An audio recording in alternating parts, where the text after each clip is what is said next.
It begins with a moment so small, it's almost nothing. A single, imperceptible beat in the grand, silent symphony of the cosmos. The date is January 2nd, 2010. Exactly midnight, Coordinated Universal Time. As one year gives way to the next, something fundamental shifts. Not in the hearts of humanity, but in the very bedrock of our world's motion. Earth twitches off its normal path. It's a planetary shudder, a cosmic hiccup so slight you'd miss it if you blinked. A deviation measured in micrometers, lost in the noise of solar winds and gravitational whispers from Jupiter. But it is there. A single, fatal misstep. The planet doesn't slow. It keeps racing at its breakneck pace of 107,235 kilometers per hour, a velocity that has defined our seasons, our years, our very evolution. The engine of our world is still running at full throttle. Only this time, the finish line isn't the familiar comfort of next year's orbit. The circular path we have traced for 4.5 billion years has been broken. We are no longer on a loop. We are on a line. And that line leads to a destination we were never meant to reach. It's Uranus. Day one feels normal. The sun rises. People go to work. The machinery of civilization hums along, utterly oblivious. But the planet beneath their feet is now a fugitive, fleeing a path it can never reclaim. The first signs are not catastrophic. They are subtle, like a secret being whispered just below the threshold of hearing. Tides whisper that something's off. High tides crest a few millimeters higher than the charts predict. Low tides recede just a fraction further. Coastal engineers recalibrate their models, blaming solar flares or unusual barometric pressure. They are looking for a terrestrial cause, unaware the error is celestial. In the silent vacuum above, our network of artificial stars begins to feel it too. Satellites drift a hair out of place. GPS systems require constant, minute corrections. Mission controllers at NASA and Roscosmos log the anomalies, attributing them to unforeseen orbital decay or miscalculated fuel burns. The truth is far simpler. The ground they are trying to orbit is no longer where it's supposed to be. Within weeks, the whispers become a murmur. Headlines call it a wobble, a geophysical curiosity.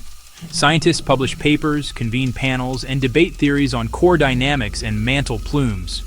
They are all looking down, into the heart of the Earth, for an answer that lies out there, in the dark. They call it a wobble. I call it a countdown. Weeks pass, then months.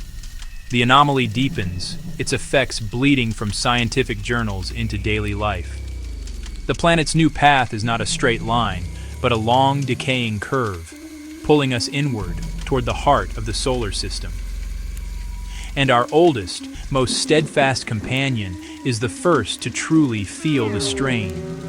The moon, loyal for 4.5 billion years, starts to slip. Its orbit, a near-perfect circle drawn by the mutual affection of gravity, begins to warp. It's being pulled in two directions, by the Earth it has always known, and by the sun we are now falling toward.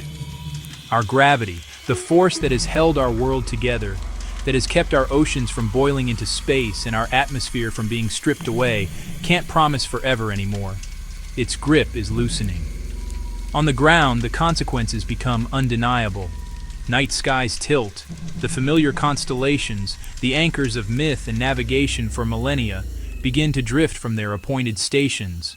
Polaris, the North Star, is no longer fixed. Calendars lie. The length of a day, once the most reliable constant in human existence, begins to fluctuate by milliseconds, then seconds.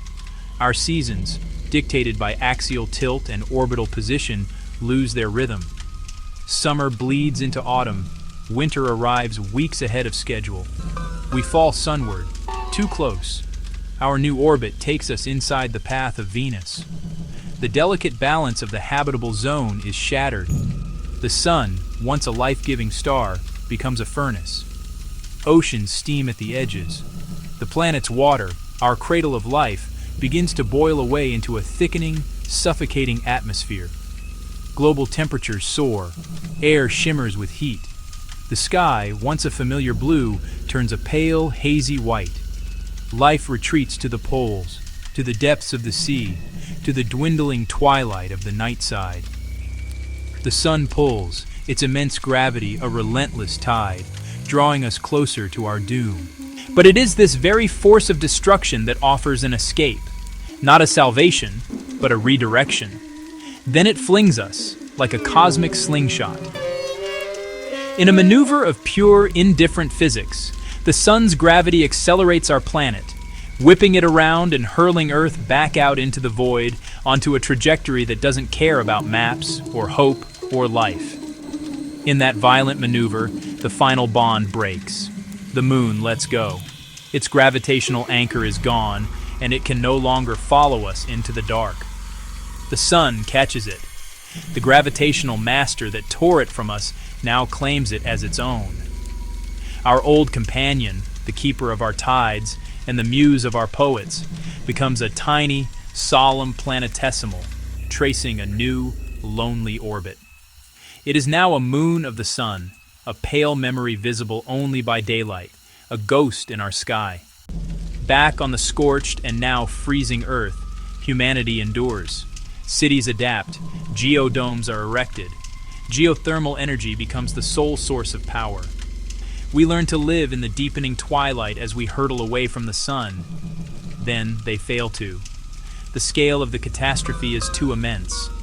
The systems are too complex. The environmental shifts too violent. Our ingenuity, our greatest strength, is no match for planetary mechanics. Seasons mutate into something unrecognizable. The concepts of summer and winter become meaningless on a world without a stable orbit.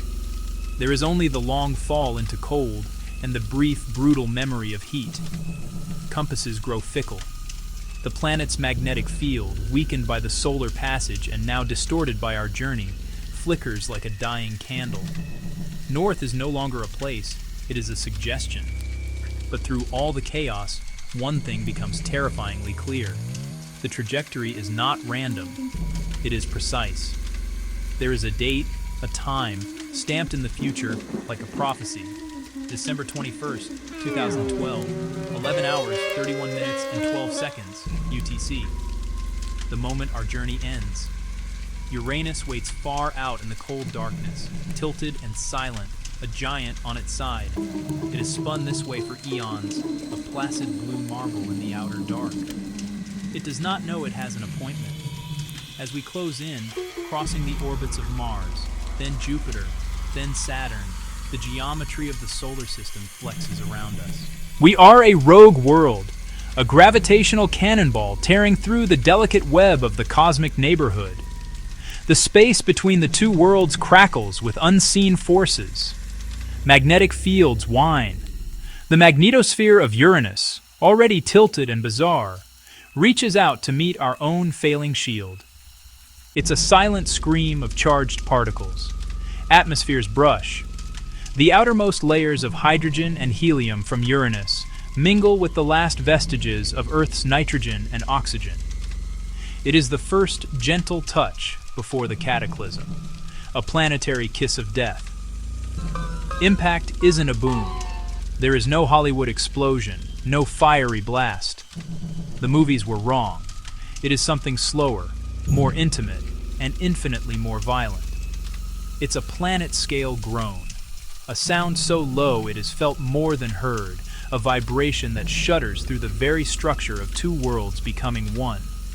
Mantles knead, trillions of tons of rock and molten slush, separated by billions of kilometers for billions of years, now merge in a slow, grinding embrace. Continents are subducted in an instant. Cores argue. The iron heart of Earth, forged in the early solar system, plunges into the icy, rocky core of Uranus. The laws of physics are the only arbiters in this dispute, and they are absolute. The collision is not a direct hit, but a glancing blow of unimaginable force.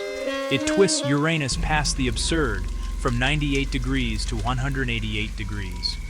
Its north pole becomes its south. Its poles swap fate as if time itself tripped over and fell. It will now spin backwards, a permanent scar from its encounter with the rogue planet from the inner system. For Earth, this is an ending written like a ledger, a final, brutal entry in a cosmic account book. Our story, our history, our blue marble is over, consumed. For the Moon, it is a new beginning under a harsher sun, a silent witness that will outlive its parent by eons, carrying the memory of a world that once was. And for anyone listening along the way, for anyone who saw the signs in the tides, the stars, and the failing calendars, it was never a wobble. It was never an anomaly. It was always a countdown. T-0, then silence.